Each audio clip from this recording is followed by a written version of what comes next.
Pemirsa, sebelumnya pada 30 Mei lalu dua kubu Partai Golkar yang bertikai yaitu versi Munas Ancol dan Bali akhirnya sepakat menempuh jalan damai untuk islah agar Golkar bisa ikut mencalonkan kadernya dalam pemilihan kepala daerah serentak yang akan digelar akhir tahun ini. Dua kubu Partai Golkar yaitu versi Munas Ancol dan Bali sepakat untuk islah. Acara penandatanganan berlangsung di rumah dinas Wapres Yusuf Kala di Menteng, Jakarta Pusat. Ketua Umum Golkar versi Munas Ancol, Agung Laksono, dan Ketua Umum Golkar Munas Bali, Abu Rizal Bakri, menandatangani dokumen persetujuan islah. Wakil Presiden Yusuf Kala yang menjadi juru runding mengatakan butuh 6 ronde untuk mendamaikan kedua kubu. 6 ronde yang dimaksud JK yaitu dirinya harus bertemu sebanyak 3 kali dengan kubu Agung Laksono dan 3 kali dengan kubu Abu Rizal Bakri. JK menjelaskan, islah hari ini adalah islah khusus atau islah terbatas. Islah ini dilakukan agar Partai Golkar bisa ikut mengajukan calon dalam pilkada serentak yang akan digelar akhir tahun ini. JK menambahkan, setelah kesepakatan hari ini, masih ada tahapan selanjutnya untuk menuntaskan islah.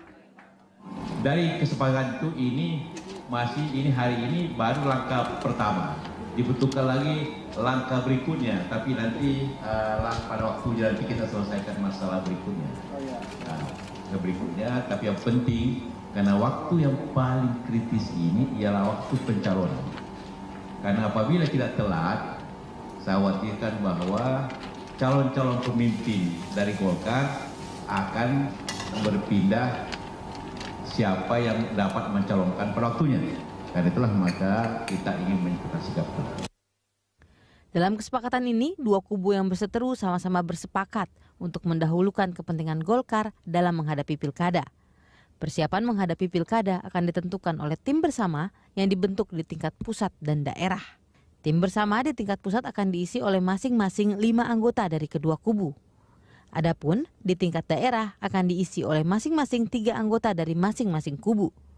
Untuk daerah yang dianggap luas, dimungkinkan mendapat tambahan anggota tim setelah berkomunikasi dengan tim bersama di tingkat pusat. Sementara itu, mengenai islah kepengurusan, masing-masing kelompok bersepakat menunggu proses hukum yang berjalan.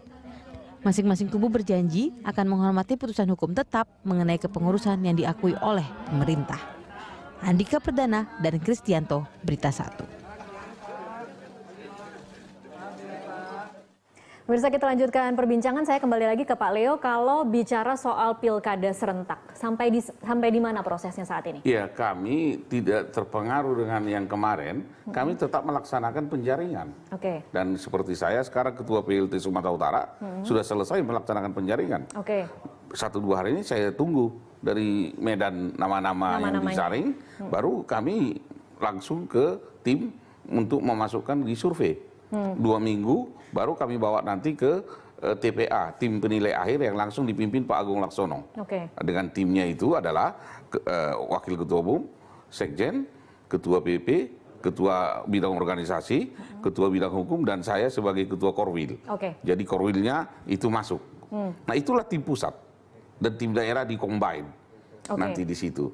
Nah, untuk hasil menentukan daerah itu tingkat 2, PLT tingkat 2 itu 40%, saya tingkat 1 30%, Ketua Umum 30%, artinya pusat. Nah, dalam formasi ini sesuai dengan kami punya tagline suara rakyat, suara Golkar. Bukan suara Golkar, suara rakyat. Dulu dari pusat semua bentuknya. Sekarang dari bawah terbanyak 40%. Tingkat 1 30%, 70%. Dari seluruh proses ini, Pak Leo, di titik mana kemudian akan dikombin dengan kubu Agung Laksono kalau memang sesuai dengan islah? Ya, pada saat itu ini islah belum titik. Saya jujur saya mengatakan ini, saya tidak mau bohong-bohong. Karena apa? Yang di nomor 4 tadi. Karena bagi kami rapat pleno DPP Golkar memutuskan tidak bisa ditawar-tawar. Yang teken itu yang punya SK, yaitu Pak Agung Laksono, Zainuddin Amali. Kalau mereka oke, mari ikut. Kami survei, mana yang kalian survei? Kita deal. Tetapi kalau tidak itu udah bisa. Jadi Anda tidak akan terima kalau kemudian yang diakui... Di luar Agung Laksono dan Zainuddin Amali yang menaikkan tidak bisa kami terima. Ada usulan 4 orang teken, nggak bisa. SK ini atas nama Agung Laksono dan Zainuddin Amali. Di pers saya udah umumkan itu. Saya harus konfirmasi berarti saat ini. Ada pernyataan dari Wasekjen DPP Golkar Samsul Hidayat yang mengaku sudah menemui Agung Laksono untuk meminta agar kesepakatan islah dibatalkan. Apa benar seperti itu? Itu ide saya pertama kali, baru dari adik saya. Saya yang minta itu dibubarkan karena apa? Sampai di mana sekarang? Apa malam sudah ini? Dibatalkan? Malam ini kami akan rapat pleno jam 19 untuk itu. Nggak usah lagi karena apa?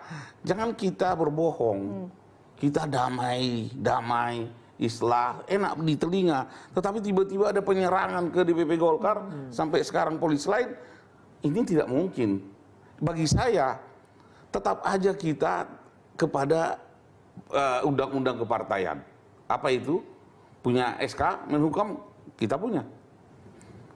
Inkrah, sudah. Islah, sudah 87 orang sudah masuk. Namun, atas inisiator Bapak Yusuf Kalla sebagai Wakil Presiden, kita harus hargai. Apalagi mantan ketua umum kita. Maka kami ikut, tetapi yang diajak tidak mau memakai SK kita ini, ya tinggalin, selesai. Ada wacana bahwa nanti malam mungkin akan ada rapat yang kemudian akan membatalkan islah itu. Kita akan mencoba bergabung dengan Sekjen Partai Golkar versi Munas Bali, Idrus Marham, yang saat ini berada di Hotel Sangrila Jakarta, akan melaksanakan Rapimnas Munas Golkar ke Riau versi Riau ke-8. Selamat malam Pak Idrus. Halo, selamat malam Pak Idrus. Selamat malam, gimana kabar? Iya, kabar baik Pak Idrus. Bisa mendengar dengan jelas ya Pak Idrus? Ya, kedengaran. Pak Idrus, di sini di studio kami telah hadir Leona Baban, Ketua DPP hasil Munas Ancol, dan juga pengamat politik Indria Samego. Pertanyaan pertama saya adalah apa tujuannya digelar Rapimnas ke-8 Munas Riau ini? Jadi yang pertama adalah bahwa legal standing yang kita gunakan adalah putusan Pengadilan Negeri Jakarta Utara. Jadi ada putusan provisi di situ menyatakan bahwa sampai adanya putusan yang memperoleh kekuatan hukum tetap, maka DPP Partai Golkar hasil Munas Riau tahun 2009 yang telah mendapat pengesahan Menteri Hukum dan HAM pada tanggal 4 September tahun 2012 dipimpin oleh Abu Rizal Bakri dan Idrus Marham dinyatakan berlaku. Jadi atas dasar itu maka Rapimnas ini kita lakukan untuk apa? Untuk konsolidasi,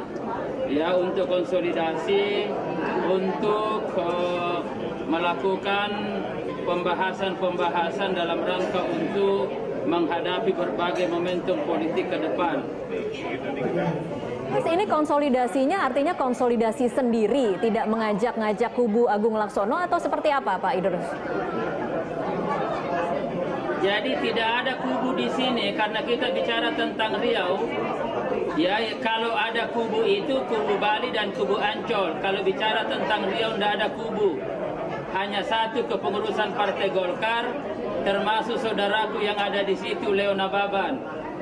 Jadi kalau masih ada bicara kubu-kubu, itu kita serahkan kepada putusan pengadilan. Nanti siapapun yang diputuskan oleh pengadilan dinyatakan menang, kita hormat, apakah Bali atau Ancol. Saya kira itu prinsip kita. Jadi kalau ada bicara kubu-kubuan, itu salah kaprah. Baik. Ya, Pak Idrus, yang adalah satu kepengurusan Partai Golkar berjuang untuk satu kemenangan. Baik. Pak Idrus, kalau tidak ada kubu, kenapa tidak dilibatkan dalam kepanitiaan untuk Rapimnas ini?